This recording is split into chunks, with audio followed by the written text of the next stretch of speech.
खुलुमबाय गिबियावनो नोंथांमोनखौ बयखौबो चेनेलाव बरना लाग्रोनाय जाबाय। नोंथांमोननि थाखाय दिनै मोनसे गोनांथार भिडिअ लाबोनाय जादों। जोंहा दिनै थारिखआ जाहैबाय जुननि 5 थारिख। दा बेनिखायनो आं नोंथांमोननिसिम बे भिडिअनि गेजेरजों दिनै जुननि 5 थारिखनि माखासे स्किमफोरनि बागै गोनांथार आपडेट खोन्थाहरनो सानदों। जेरै नैबे बिटिसि सरकारनि 2 लाख फैसानि जोंहा एप्लाइ खालामनायाबो जानो थांगासिनो दङ। दा बिनि बागैबो आपडेट खोन्थाहरनो सानदों। दा बिनिफ्राय नैबे बिटिसि सरकारनिफ्रायनो नैबे सेल्फ हेल्प ग्रुपफ्रा 15,000 फैसाखौ मोननो हाबावगोन। दा बिनि बागैबो नोंथांमोननिसिम आपडेट खोन्थाहरनो सानदों। आरो बेजों लोगोसेनो आबादारिफ्रा आसाम सरकारनिफ्राय 11,000 फैसा मोननो थांगासिनो दङ। दा बिनि बागैबो नोंथांमोननिसिम आपडेट खोन्थाहरनो सानदों। दा बिनिफ्राय नैबे CM ट्रिपल स्किमनि जोहै सासेयाव 5 लाख करै फैसा मोननो थांगासिनो दं। नोंथांमोना गोबां मानसिफ्रानो मोननो हागोन। दा बिनि बागैबो आं खोन्थाहरनो सानदों। आरो बेजों लोगोसेनो सरकारि फायखानानि बागैबो आं नोंथांमोननिसिम माखासे आपडेट खोन्थाहरनो सानदों। आरो बिनिफ्राय बायदि स्किमनि बागैबो आं नोंथांमोननिसिम आपडेट खोन्थाहरगोन। दा बेनिखायनो नोंथांमोना बे भिडिअखौ बयबो जोबजासिम नायलांबानो जाबाय। दा बेनिफ्राय आंनि नोंथांमोननिसिम मोनसे खावलायनायबो थाग्रोबाय। गिबियावनो नोंथांमोना जाहाथे बेबादिनो स्किमफोरनि आपडेटखौ सानफ्रामबो मोनबाय थानो हायो, बिनि थाखाय चेनेलखौ गासिबो नोंथांमोना साबस्क्राइब खालामनानै लाग्रोखाबानो जाबाय। दानिया नोंथांमोननिसिम फारि फारि आपडेटखौ खोन्थाहरनोसै। दा गिबियावनो आं नोंथांमोननिसिम नैबे हाग्रामा महिलारि बिथांनि नैबे हाग्रामा महिलारि बिथाङा दैदेननाय सरकारनि जा 2 लाख फैसानि एप्लाइ, दा बिनि बागैनो आं खोन्थाहरनोसै। नोंथांमोना एप्लाइ खालामनो हासिगोन एसे उनावनो। नाथायबा बे जुलाइ मासावबो नोंथांमोना एप्लाइ खालामनो हानाय नङा। बे बोसोरावनोथ' जागोन एप्लाइआ। नोंथांमोननिसिम रादायथ' होखादों नालाय।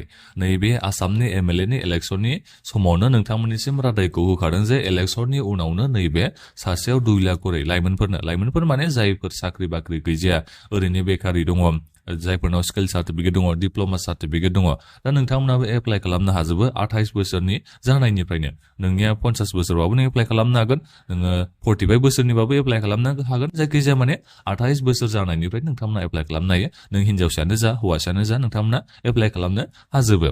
दा बिनि एप्लाइआ नोंथांमोना बेखौ हमनानै लाबानो जाबाय। आगष्ट सेप्तेम्बर मासाव जागोनखौ हमना ला। मानो होनोबा जोंनि नैबे आसामनि बाजेटआ नैबे माबायावसो जागोन नालाय, जुलाइनि गिबि सप्तायाव जागोन। दा बिनि उनावसो जोंनि नैबे बिटिसिनि बाजेटआ जागोन। दा बेखौ नायोबा नोंथांमोना बेखौ सानना लाखादो आरो एप्लाइ खालामनाया आगष्ट सेप्तेम्बर बे मास मोननैनि बिथोरावनो जागोनखौ नोंथांमोना 100% साननानै लानो हागोन। जुदि जुलाइ मासाव जायोबाथ' जोबोद मोजांनि बाथ्रा। नाथायबा चान्सआ एसे खम। नैबे आगष्ट सेप्तेम्बर मासाव नोंथांमोना जागोनखौ आसाखौ लाबानो जाबाय। नैबे 2 लाख फैसानि थाखाय सासेयाव 2 लाख नोंथांमोना फैसाखौ मोननो हागोन। दा बिनिफ्राय जायफोर सेल्फ हेल्प ग्रुपफोरा दाख्लै बिटिसि सरकारनिफ्राय 15,000 फैसाखौ मोननो हायाखै, दा नोंथांमोना मोननो हागोन। एसे उनावनो नोंथांमोननिसिम माखासे डकुमेन्टस बायदिसिनाखौ लांफैगोन। दा बेनिखायनो आं नोंथांमोननिसिम दायो बेखौ खोन्थाहरनाय जाखाबाय जे जायफोर सेल्फ हेल्प ग्रुपफोरा जेनेबा 15,000 फैसाखौ मोननो हायाखै, आरो बिनि उनाव बिथांमोना बेलेग फैसा सोनो हाबावगौसो। जेनेबा बिथांमोना इन्स्टलमेन्टखौ बारायनो हागौ बायदि आरो। दा जेखियानो जाया मानो जायफोर सेल्फ हेल्प ग्रुपफोरा बिटिसि सरकारनिफ्राय 15,000 फैसाखौ मोनाखैना, नोंथांमोना एसे उनावनो बेखौ मोननो थांगासिनो दङ। नोंथांमोननिसिम डकुमेन्टस बायदिसिनाखौ एसे उनावनो लांफैनो हासिगौ।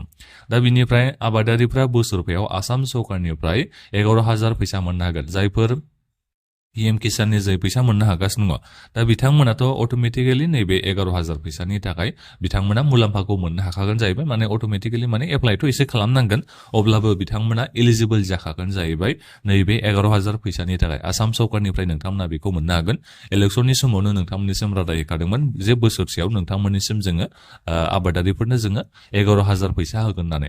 बिनिफ्राय जायफोर PM किसाननि फैसा मोनगासिनो दङ, दा नोंथांमोना माने मुलाम्फाखौ मोननो हाखागोन होननानै बिथांमोना इलेक्सननि रादायाव होदों। दा बिनिखायनो जायफोर PM किसाननि जे फैसा मोनगासिनो दङ, दा नोंथांमोना आसाम सरकारनिफ्रायबो 11,000 फैसाखौ बोसोरसेयाव मोननो हासिगोन। बेखौ सानना लाबानो जाबाय।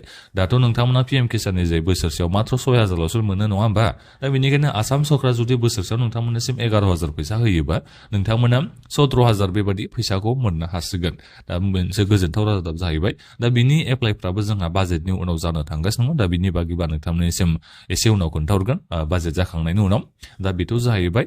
दा बिनिफ्राय नैबे CM ट्रिपल स्किम, जाय CM ट्रिपल स्किमखौ नोंथांमोना गासिबो माने गोबाङै एप्लाइ खालामनो हायो। मानो होनोबा नैबे CM ट्रिपल स्किमनि जोहै नोंथांमोना सासेयाव 5 लाख करै फैसाखौ मोननो थांगासिनो दङ। सोरबादिया नोंथांमोना एप्लाइ खालामनो हागोन जायफोर नोंथांमोना खमथारबाबो मेट्रिक पास जानाय।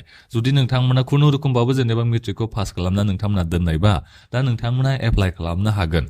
दा बिनिफ्राय मा होनो बेखौ बैसोआ बेसेबां जानाय जानांगोन 28 बोसोर मिनिमाम खमथारबाबो जानाय जानांगोन दा बेनिखायनो जायफोर 28 बोसोर खमथारबाबो जाथारबायबा हिनजावसायानो जा हौवासायानो जा नोंथांमोना नैबे CM ट्रिपल एस स्किमनि जाय बिनिफ्राय खुनु रोखोम मेट्रिक पासबाबो नोंथांमोना एप्लाइ खालामनो हागोन बिनिफ्राय नोंथांमोना 5 लाख फैसाखौ मोननो हागोन गासै 10 लाख मानसिफ्रा मोननो थांगासिनो दङ जायनि एप्लाइ खालामनाया जोंहा एसे उनावनो जानो थांगासिनो दङ दा बेनिखायनो जायफोर माने मेट्रिक पास जानानै दङ हाबा जानाय जायजों जेबो खोथा गैया दे बियो हाबा जानाया एप्लाइ खालामनो मोननाय नङा बेबादि जेबो गैया बेहाय हिनजावसा हौवासा नोंथांमोना गासिबो एप्लाइ खालामनो हायो हिनजावसाफ्राथ' गोबांनो नैबे CM ट्रिपल एस स्किमनि थाखाय एप्लाइ खालामो नालाय दा बेनिखायनो जायफोर हिनजावसाफ्रा एप्लाइ खालामो ना बिथांमोना माने मोननायनि माने जायफोर एप्लाइ खालामदोंना बिथांमोनखौ मोननायखौनो आं खोनानो मोननाय जादों नैबे CM ट्रिपल एस स्किमनि जे फैसाखौ दा बेनिखायनो एबारावथ' 5 लाख होनायनि खोथा दं नालाय आं बिनिखायनो खावलायदों हिनजावसाफोरखौ जायफोर नोंथांमोना मेट्रिक पास जानाय बिनिफ्राय 28 बोसोर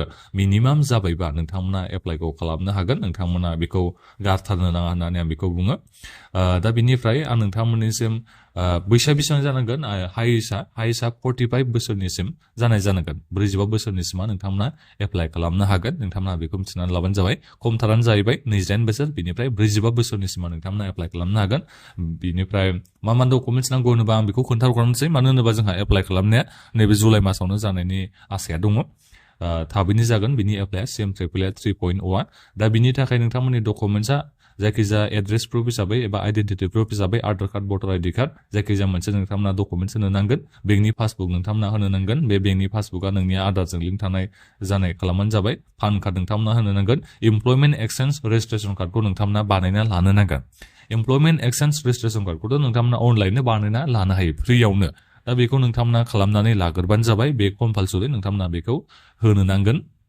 नैबे 3M ट्रिपल एस स्किमखौ एप्लाइ खालामनाय समाव एप्लाइ खालामनाय एसे उनावनो जागोन दा बेनिखायनो जोबोद मोजां मोनसे खाबु नोंथांमोननि थाखाय जुदि नोंथांमोना माबाफोर जुदि खामानि मावनो सानदोंबा फालांगि मावनो सानदोंबा मायाबा फालांगि मावनो नोंनो एसे फैसा नांगौ जादोंबा बे 5 लाख फैसाखौ नोंथांमोना मोनोबा जोबोद बे खाबुखौ होगोन दा बेखौ आं नोंथांमोननिसिम बेखौ आपडेटखौ खोन्थाहरनाय जाखाबाय एप्लाइ खालामनाया एसे उनावनो जानो थांगासिनो दङ दा बिनिफ्राय सरकारि टयलेटनि बागै आपडेटआथ' बेबायदिनो फैबाय थादों जेनेबा मोनसिगोन बायदिसिना मिटिंबो अफिसियेलि जाबाय थानायखौ नुनो मोननाय जादों जोंनि BTC आवबो जेरावबो जानायखौ नुनो मोननाय जादों दा बिनिखायनो आसाखौ लाबानो जाबाय जे नैबे सरकारि फायखानानि फैसाखौ नोंथांमोना एसे उनावनो मोननो हागोनखौ आसाखौ लाबानो जाबाय आं नोंथांमोननिसिम बेखौबो खोन्थाहरगारदोंमोन मानि थाखाय नोंथांमोना सरकारि फायखानानि फैसाखौ मोननो हायाखै होननानै कारापसन जानायखौ एसे खोनानो मोननाय जादों कारापसन माने बायदिसिना रोखोमनि जों प्रब्लेम जानायखौ खोनानो मोननाय जादों दा बेनिखायनो फैसा सोनायखौ बन्द खालामथ'दोंमोन होननानै बेखौ मिथिना मोननो हानाय जादों आरो दा बेनिखायनो दायो मिटिं बायदिसिना जाबाय थानायखौ नुनानै एसे माने नोंथांमोना आसाखौ लानो हासिगोन नैबे सरकारि फायखानानि फैसाखौ बे बोसोरावनो नैबे देग्लाय बोसोरावनो मोनोबा आगष्ट सेप्तेम्बर मासाव नोंथांमोना आसाखौ लाबानो जाबाय सरकारि फायखानानि फैसाखौ दा बेखौबो नोंथांमोना मिथिना मोननो हाबाय दा बेनिफ्राय फरायसाफोरनि आं स्कलारशिपफोरनि बागैबो एसे उनाव आपडेट खोन्थाहरनो सानदों गोबां फरायसाफ्रा ST स्कलारशिपनि फैसाखौ मोननो हायाखै दा बिनिनो जोङो माखासे आपडेट मोननो हादों आं नोंथांमोननिसिम बेखौ दा एसे उनाव एक्सट्रा भिडिअ लाबोना खोन्थाहरगासिनो दङ दा बेनिखायनो फरायसाफोरखौ आं खावलायदों चेनेलखौ साबस्क्राइब खालामना ला आरो चेनेलाव आपडेट थाबाय था होननानै दा दिनैनि आपडेटआ बेखिनियानोमोन एसेबां माने आपडेट ओंखारना फैयाखै बाखिखिनि आं नोंथांमोननिसिम गाबोन आरो मा आपडेट ओंखारना फैयो बेखौ नोंथांमोननिसिम आं खोन्थाहरगोन अरुण'दय स्किमानो जा दंफां गायनायानो जा आरो बेनि अनगायैबो बायदि सरकार न'नियानो जा बेफोरनि आपडेटखौ नोंथांमोना गाबोन मोननो हागोन दा बेनिखायनो गासैबो चेनेलखौ साबस्क्राइब खालामना लाबानो जाबाय जाहाथे नोंथांमोना सानफ्रामबो बेबादिनो स्किमफोरनि आपडेटखौ बे चेनेलनि गेजेरजों मोनबाय थानो हायो दा बेखिनियानोमोन माबाफोर सोंनांगौ दङबा भिडिअखौ बक्सआव कमेन्ट खालामदो आरो बे भिडिअखौ नोंथांमोना गासिबनोबो शेयार खालामना होबानो जाबाय गोजोन्थों